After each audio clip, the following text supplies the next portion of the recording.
I hope everybody is having an excellent day today. I know I am. Trying to enjoy my day. Today is actually my birthday, and I plan to with friends and family evening and just relax. And I've actually worked today, still kind of working, but I'm not working a full day today. But I just wanted to kind of chime in today to kind of have a discussion with you all briefly before I end my day and go on with the rest of my day today. So I plan to be chilling out because I don't believe in working too hard on my birthday. I never do. This is the first time I've actually worked. Um, in probably 3 or 4 years working on my birthday. I usually travel sometime. I know last year I went to South Carolina, Myrtle Beach. The year before that, I went to Vegas, and so I typically do a lot of different things for my birthday. Shout out to living life to the fullest. How you doing, Queen? How you doing? So I just wanted to kind of talk to you all a little bit, just briefly, just having a discussion today. I plan to today, probably later on tonight.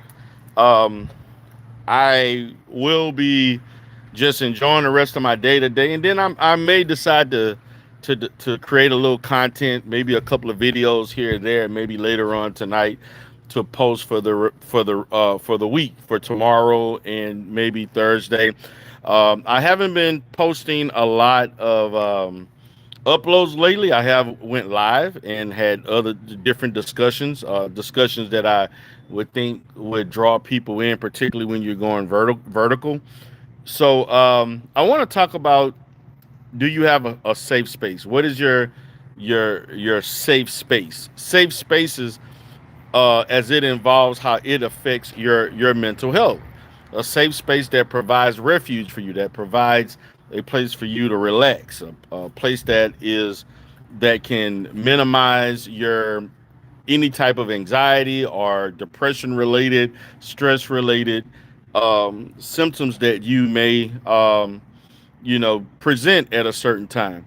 I think it is important that everybody have a safe space, a space where they feel comfortable. Your home could be your safe space. A recreational activity, the gym can be a safe space. Walking in the park can be a safe space. A person having their own office, your in home office, if you have a movie theater, all of those things can be seen as safe spaces. A safe space can also be a therapeutic environment where you have the camaraderie of others.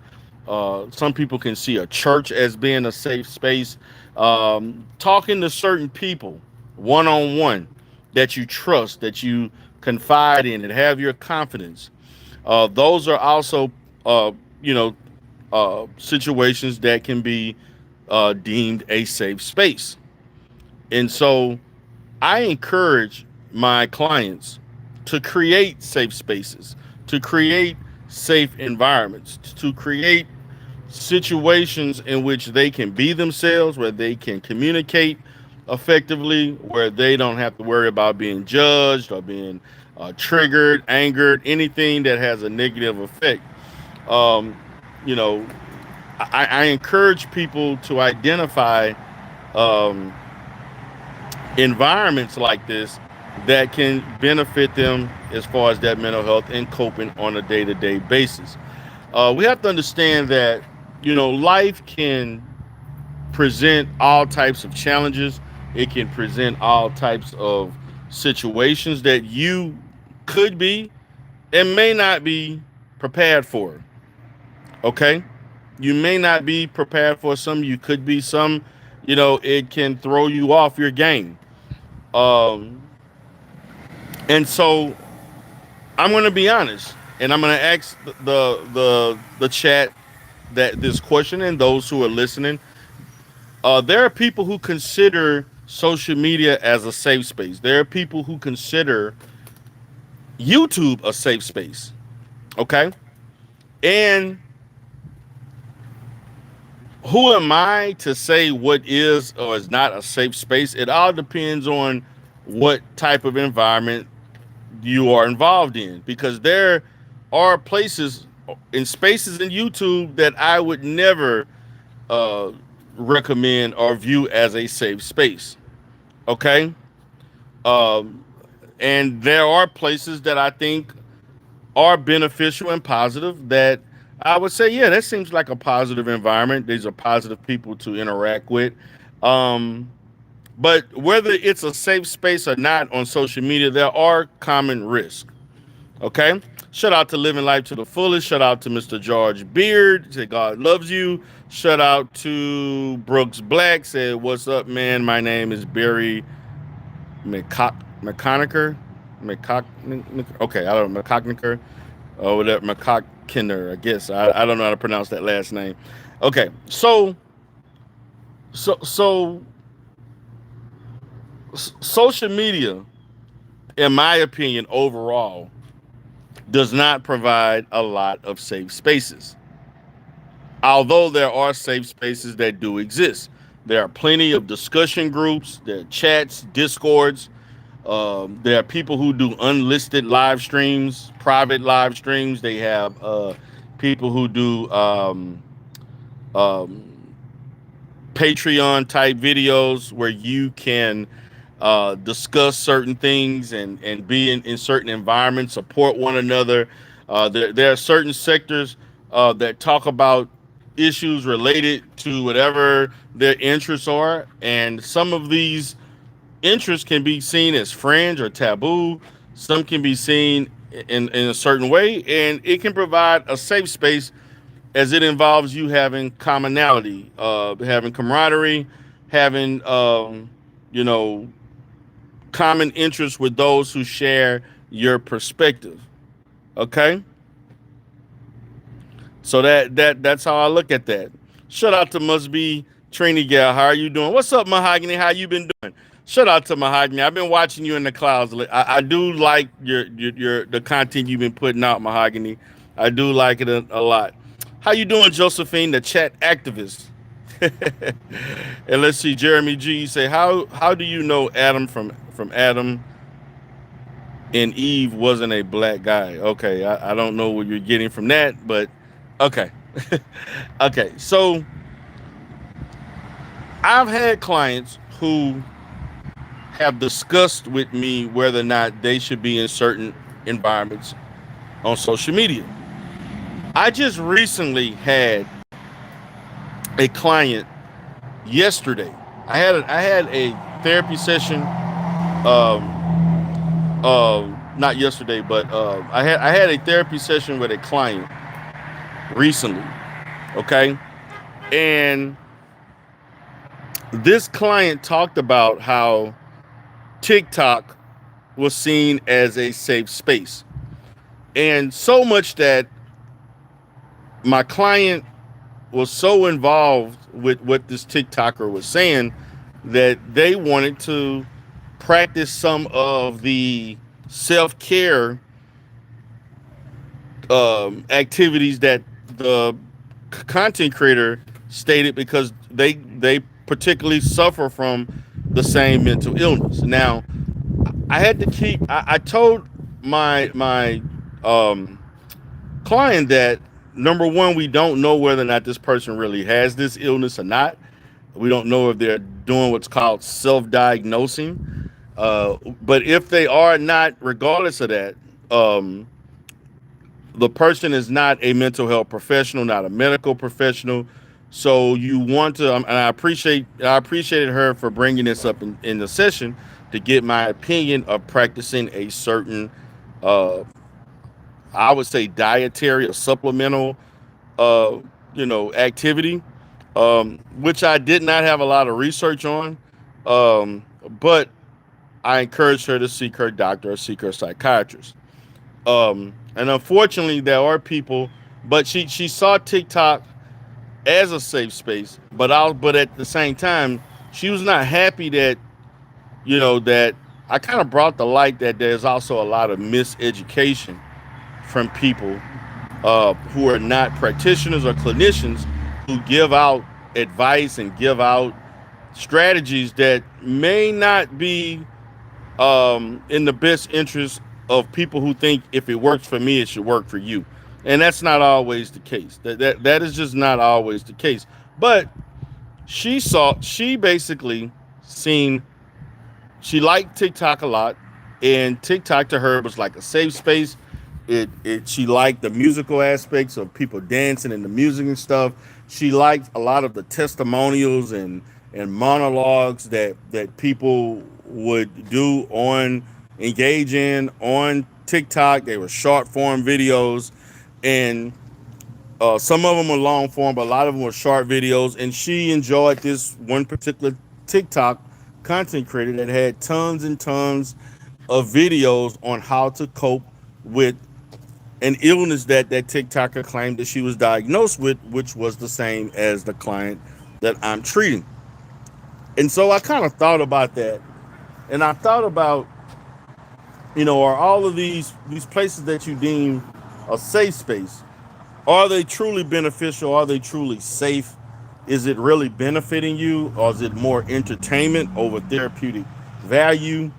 And I encourage people, to merely look at social media first and foremost as entertainment. And if there are those who are giving professional advice on any industry or any type of activity, health related, do your research on that person.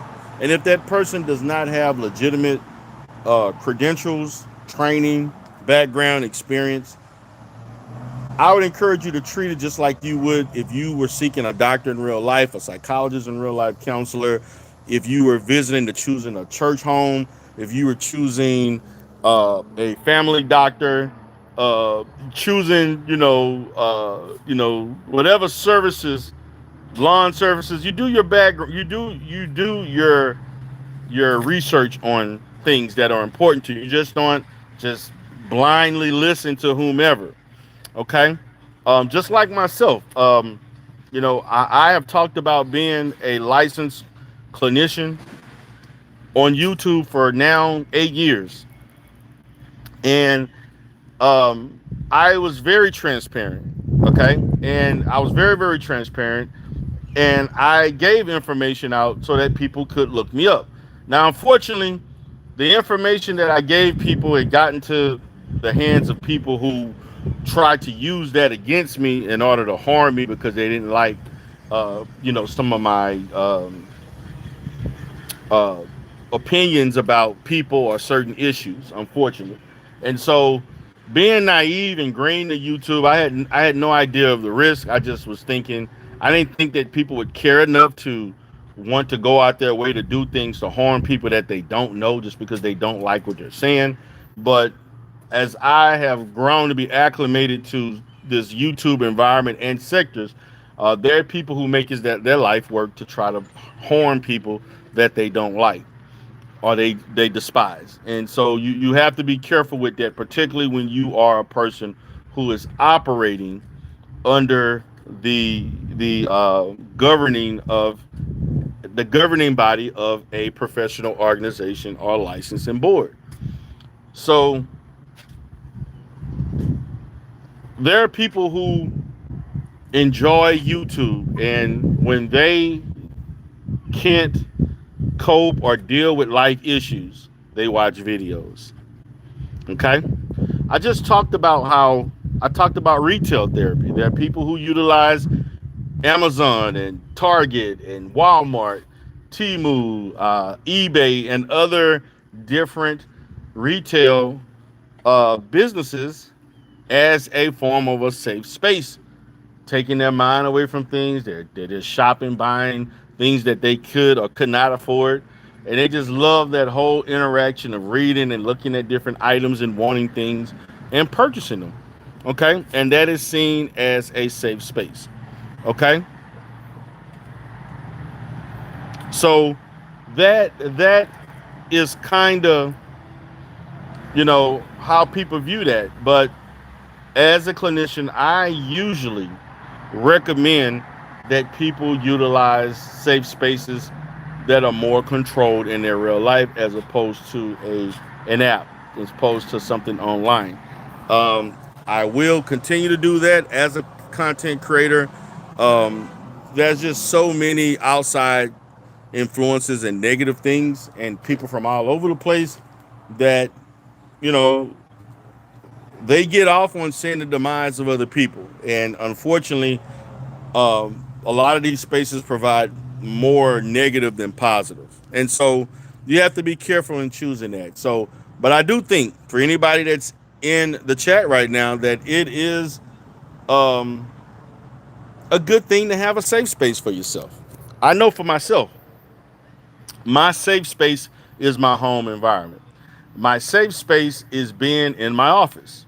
Okay, my safe space is being in my office where I can do work, I can do research in my field, and I also can focus on writing music, creating music, producing music, and doing those types of activities. Also, hanging out inside my balcony and relaxing. That's a safe space um, for me.